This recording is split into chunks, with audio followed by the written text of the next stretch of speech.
Hello everyone. So our next topic is performance of tubular evaporator.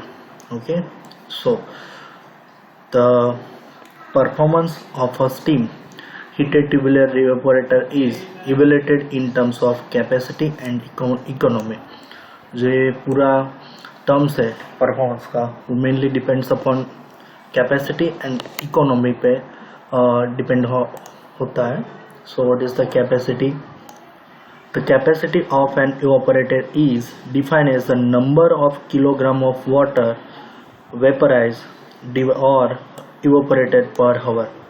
So evaporator की capacity हम कैसे define कर सकते हैं? The capacity of evaporator is defined as the number of kilogram of water is vaporized अथवा तो evaporated per hour. एक our में वो कितना वाटर इवापोरेट होता है अथवा तो वेपराइज होता है, उससे उसकी कैपेसिटी को डिस्क्राइब कर सकते हैं और डिफाइन कर सकते हैं. Okay. The rate of heat transfer Q through the heating surface of an evaporator it is defined as the product of the area of heat transfer surface A, overall transfer heat transfer coefficient U and the overall temperature drop at delta T. Okay. The rate of heat transfer Q, heat transfer rate Q को हम कैसे describe कर सकते हैं और कैसे define कर सकते हैं? So the heating surface of an evaporator, evaporator की हीटिंग सरफेस. ओके. तो that can be define as, तो rate of heat transfer is defined by, तो क्या है? तो it is defined as the product of the area of heat transfer surface. Okay. Product का कितना area of heat transfer area है, okay, of the surface के हिसाब से. Overall heat transfer coefficient U, that is you, and the overall temperature drop is delta T. से T0 से लेके T1 से लेके T2 जाता है, सो ये टेम्परेचर डिफरेंस T2 है. Where delta T is the temperature difference between heating medium and the boiling solution. Okay. Boiling solution क्या है? Saturation temperature of steam minus the boiling point of solution. Okay. Delta T की value क्या होगी? Saturation temperature of the steam minus boiling point of the solution. ऐसे subtract, इसमें से subtract करेंगे, minus करेंगे तो हमें डेल्टा टी की वैल्यू मिल जाएगी. Okay. Next is economy. So next is evaporator economy. Economy को कैसे डिस्क्राइब कर सकते हैं? The economy of an evaporator is defined as the number of kilogram of water evaporated per kilogram of steam fed to the evaporator. Okay. तो उसकी capacity और इसकी economy कैसे अलग है? तो इसमें क्या होता है? Number of kilogram of water is evaporated, okay, per kilogram of steam fed to the evaporator. Per kilogram के हिसाब से अगर हम स्टीम फेड करेंगे, बराबर, इवापोरेटर के अंदर से, तो वो कितना इवापोरेट होता है, तो that means economy is defined. Once again, economy of an evaporator is defined as the number of kilogram of water evaporated. बराबर, एक किलोग्राम वाटर इवापोरेटेड होता है, बराबर, per kilogram of steam feed into the evaporator. It's called steam economy. Okay. So in a single effect evaporator the amount of water evaporated per kg of steam fed is always less than 1 and hence economy is less than 1. इसमें क्या होता है? Single effect evaporator में amount of water evaporated per kg of steam fed is always less. Okay. So the fact that the latent heat of evaporation of the water decrease as the pressure increase tends to make the ratio of water vapor produced. In other words, water evaporated per kg of steam condensate less than unity. मतलब क्या है कि vapour है वो 1 kilogram के हिसाब से वो कंडेंसेट होता है, तो वो क्या होता है? उसकी वैल्यू 1 से कम होती है. Okay. So now let be here consider the economy of evaporator can be increase by reducing the vapour produce. Okay. जो इवापोरेटर है उसकी इकोनॉमी को हम कैसे बढ़ा सकते हैं, तो if we are using multi effect evaporator system, तो मल्टी इफेक्ट इवापोरेटर सिस्टम को यूज़ करेंगे तो we can increase the economy of evaporator की इकोनॉमी को इंक्रीज कर सकते हैं। And second is vapour recompression. अगर हम वेपर रिकम्प्रेशन यूज़ कर सकते हैं तो उसके हिसाब से भी हम उसका इवापोरेटिंग सिस्टम का जो इकोनॉमी है वो क्या कर सकते हैं, हम उसको इंक्रीज कर सकते हैं। नाउ और next theorem is boiling point elevation, okay, BPE. So if in exam describe boiling point elevation, okay, in evaporation system, so our next here is boiling point elevation. In actual practice, the boiling point of such solution is affected by boiling point elevation and liquid head, okay. So boiling point elevation क्या है, we will discuss.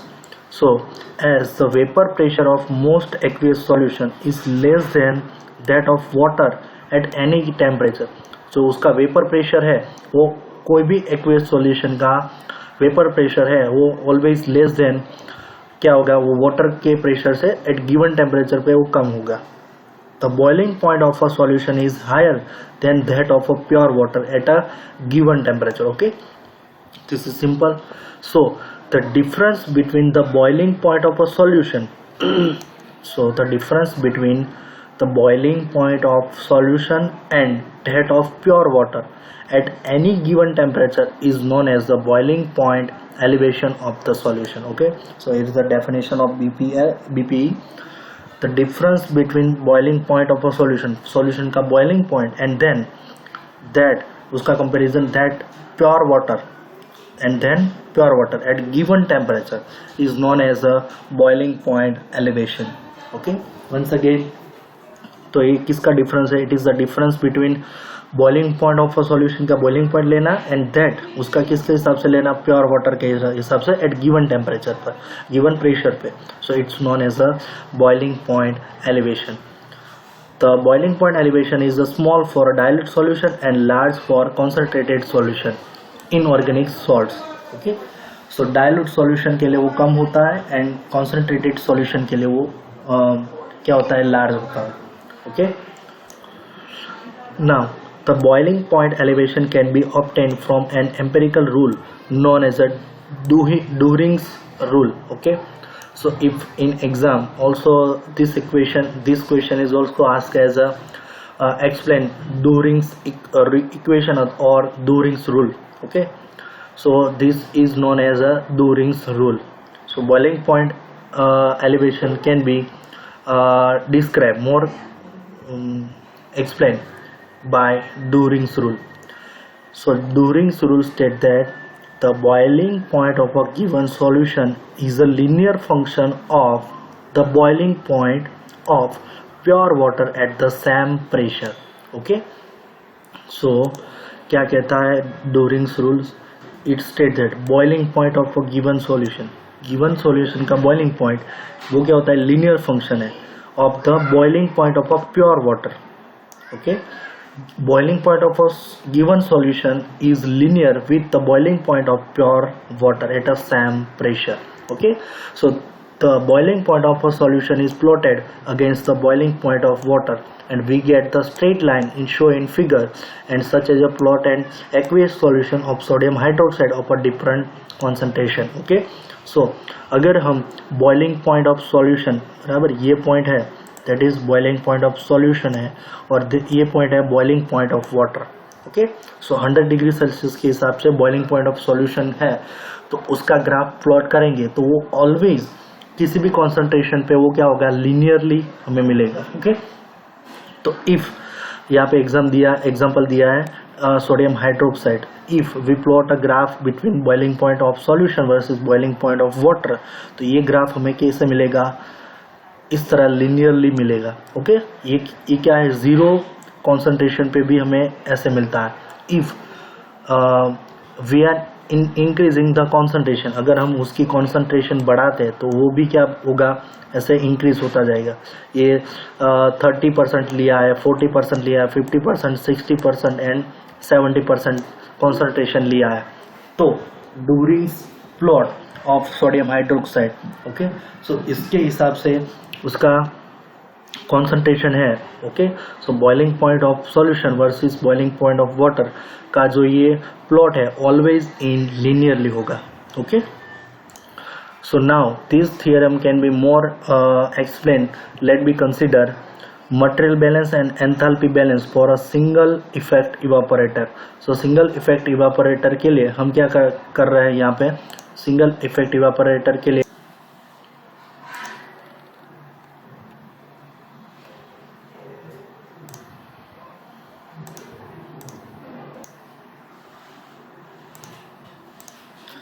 if material balance of solute का करेंगे तो क्या हो जाएगा, solute of feed in and solute in a thick लेकर, मतलब ये इन और ये आउट, इतना हम डाल रहे हैं इसके अंदर से और ये इतना बचता है थिक लेकर और ये इतना इवापोरेट होता है. तो खाली सॉल्यूट का हम मटेरियल बैलेंस करते हैं तो क्या हो जाएगा, इनलेट माइनस आउटलेट, ओके. तो solute in feed and solute in a thick लेकर, तो इसके अंदर कितना होगा, तो इतना परसेंटेज डाला है हमने, that means W1 into MF equal to W2 into M dash, okay. इतना तो हो गया, पर कितने हिसाब से हम डाल रहे हैं, 100 के हिसाब से, बराबर. तो ये क्या हो जाएगा, W1 upon MF upon 100 is equal to W2 into M dash upon 100. So 100 will be cancel and remaining term is W1 100 cancel. So remaining term W1 is into MF is equal to W2 into M dash, okay. So give it equation number 6.3 and this is equation number 6.2. Now knowing the 3 out of above mentioned 5 quantities, we can find the values of other 2 with the help of above equation, okay. above 2 equation के हिसाब से हम किसी भी 5 quantities में से 2 quantity भी जानते हैं, बराबर. तो we can find the other quantities, okay. Now let TF, T and TS be the temperature of feed entering the evaporator, okay, solution in the evaporator and corresponding steam respectively, okay. तो ये क्या है, consider करना है हमें TF. तो TF क्या है, that is the temperature of feed entering the evaporator. Evaporator के अंदर जो फीड होता है वो उसका टेम्परेचर TF. T कौन सा टेम्परेचर है, solution in the evaporator, evaporator के अंदर जो सॉल्यूशन है उसका टेम्परेचर, एंड करस्पॉन्डिंग स्टीम, जो उसके अंदर से जो स्टीम बनती है उसका टेम्परेचर है TS, okay. Also consider lambda s be the latent heat of condensation of steam at its saturation temperature and assume that only the latent heat of condensation is used. अगर यहाँ पे क्या करना है कि latent heat of condensation of a steam for a saturation temperature, okay, lambda s को consider करना है, okay, latent heat and latent heat ही कंडेंसेशन के लिए यूज होता है. Then the rate of heat transfer through heating source from the steam side is given by QS is equal to MS into lambda S, okay, where MS is the mass flow rate of steam to the evaporator in kg per hour, okay. Then next we assuming the negligible heat loss is the enthalpy balance or heat balance or the evaporator is. अभी क्या करना है, हमको enthalpy balance करना है. तो enthalpy balance के लिए हमें क्या करना है कि there is consider no heat loss, कि उसके अंदर कोई हीट लॉस नहीं हो रहा है. सो ये कंसिडर करके हम क्या करेंगे, एंथैल्पी बैलेंस और heat balance. So heat associated with feed, okay, feed के अंदर कितनी हीट है, then heat associate with steam plus heat associate with steam equal to heat associated with vapour leaving and heat associated with thick liquor. तो इसका मतलब क्या है कि जो फीड हम डाल रहे हैं उसके अंदर हीट क्या है और जो फीड अंदर डाला है तो वो उसके अंदर बराबर हीट एसोसिएटेड विथ स्टीम, सो उससे स्टीम बन रहा है, वो उसकी हीट क्या है, इक्वल टू क्या है, heat associate with vapour living, vapour बन के वो लिव हो रहा है और थिकर के अंदर कितनी हीट है, that is enthalpy balance. So that is HF से हम उसको मल्टीप्लाइड करेंगे तो क्या हो जाएगा, MF into HF, okay, heat for feed, enthalpy for feed, and plus MS into lambda S, that is क्या हो जाएगा, ये हमारा heat transfer heat transfer rate is equal to MV into HV। तो ये क्या है, MV हमारा रेसिड्यू के अंदर कितना रहता है, ओके, और ये क्या है M डैश, तो उसमें से कितना निकल रहा है, दैट मीन्स के वो वेपर बन के कितना निकल रहा है इवापोरेटर से, into H dash, okay. Now so ये इक्वेशन को फिर से हम रिवराइट करके लिख सकते हैं, तो क्या हो जाएगा, MF into HF MS lambda S is equal to क्या है, MF minus M dash, MV क्या हो जाएगा, MV MF minus M into HV plus MF M dash into H dash, okay. So ये क्या है, यहाँ पे MV की जगह पे MF माइनस M डैश लिखा है, दैट मीन्स कि अगर हम MV क्या है, हमारा जो थिक लिकर है वो है, तो इसका मतलब क्या है कि इसकी जगह पे हम क्या लिख सकते हैं कि थिक लिकर क्या है कि हमारा जो फीड है और फीड में से हम वाटर जो इवोपरेट है तो उनको निकाल देंगे, ओके। जो फीड है उसमें से क्या निकाल देंगे, इवोपरेटेड जो वाटर है उसको निकाल देंगे, तो कौन सा टर्म बचेगा, MV, okay. So that's why here right MF minus M, okay. So HV, HF and H dash are the enthalpy of vapor, feed and thick lacquer, okay। जो HV है that is the enthalpy of vapor है, ये feed का है enthalpy, and H dash है वो क्या है, thick liquor का enthalpy है। Now rearrange this equation, okay। अगर हम MS upon lambda s को head of the equation then MS lambda s ये टर्म यहाँ पे जाने देंगे तो क्या हो जाएगा, MF into M dash as it is into HV plus M of H, that is similar to here, and this term goes to minus, that is minus MF into HF, okay। So that means heat transfer rate of the steam side is equal to heat transfer rate of the liquor side, okay। So now heat transfer to the solution in the evaporated by condensing steam, okay। So condensing steam is utilized to heat for the feed of solution from TF to T, and for the evaporation of water some from solution, therefore QS steam in QS is equal to Q, that means Q is equal to MF into CPF into T minus TF plus MF into MF minus M dash into lambda V, where QS is equal to MS into lambda s, okay.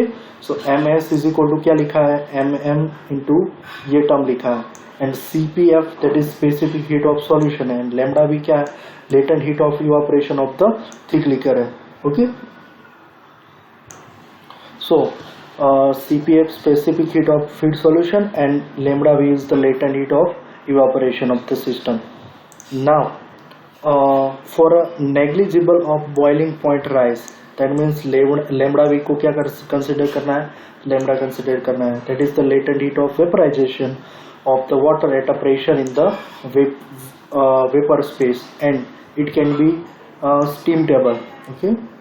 Now with the equation of 6.9, इस equation में क्या करना है, MS lambda S as it is MF CPF T minus TF plus MF minus M dash into lambda, तो lambda V की जगह पे यहाँ पे क्या आ जाएगा, lambda, okay. So now this equation can be rewrite, that is MF minus M की जगह पे क्या कंसिडर करना है हमको, फीड में से जो वाटर वेपर निकल रहा है तो उसको कंसिडर करेंगे तो क्या रहेगा, ओनली M रहेगा, okay.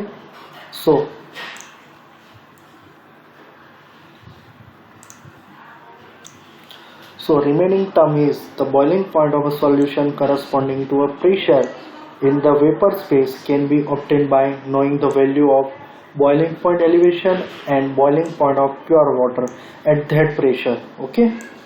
in example, if T is the boiling point, if the T is the boiling point of water at a certain pressure and operation, and P days is the boiling point of elevation, then इसको हम कैसे consider कर सकते हैं कि हमें अगर boiling point of solution का निकालना है तो we have to know the boiling point of elevation and boiling point of water. So इसके लिए एग्जांपल लिया है boiling point of water at certain pressure and operation, that is P. So T is equal to T days plus P. Okay, so heat transfer area or heat transfer surface for evaporator is calculated by the help of following equation. So Q is equal to UA into delta T. So क्या है, that is the heat transfer in overall heat transfer coefficient के लिए है. So Q is equal, Q की जगह पे क्या हो जाएगा, ms into lambda s. Okay, so ms into lambda s is equal to UA into delta T. U क्या है, overall heat transfer coefficient है, ये क्या है, area है, delta T is temperature difference. Temperature difference क्या है, delta T is Ts minus T. Okay, and that means corresponding steam temperature minus boiling point of elevation. यहाँ पे हमने कंसिडर किया कि जो सॉल्यूशन है उसका temperature minus boiling point of solution, तो ये कंसिडर करेंगे. तो so when Q is in watt, जहाँ तक जब भी Q most of the cases Q is in watt, U is in watt per metre square into kelvin and delta T is in kelvin and A is always in the meter square. So lambda is specific enthalpy of latent heat. Okay, so specific enthalpy of saturated steam minus specific enthalpy of saturated vapor. Okay, so here is the boiling point elevation and economy and capacity of the evaporator.